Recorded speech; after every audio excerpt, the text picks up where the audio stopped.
এই তো আমার বউ কি করছে দেখি তো। এই যে নদীর ট্যাংরা মাছ দেখতে পাচ্ছেন কি সুন্দর। আর এই যেটা মনে হয় পেটের মধ্যে ডিম আছে। এখন প্রচণ্ড বৃষ্টি হচ্ছে, এগুলো আমার মনে হয় জলঢাকা নদীর। আর এই যে দেখতে পাচ্ছেন কি সুন্দর দেখতে। আর মাছগুলো কি মাছ দেখতে পাচ্ছেন, কি সুন্দর পেটের ডিম। আর এখানে কি দেখি, এখানে হচ্ছে মাংস ধোয়া হচ্ছে।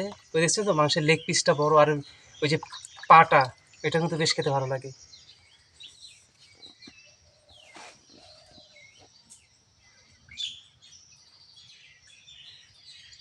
দেখতে পাচ্ছেন মাছ কি সুন্দর।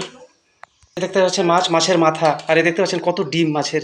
আজকে দুপুরবেলা জমিয়ে খাওয়া হবে। আর এখানে দেখছি যে মাংস ধোয়া হচ্ছে। আর এই দেখতে পাচ্ছেন নদীর মাছ, এগুলো মানে পোস্ত দিয়ে খেতে এতটা ভালো লাগবে, মানে কি বলবো, দুপুরবেলা এখন জমিয়ে খাওয়া হবে।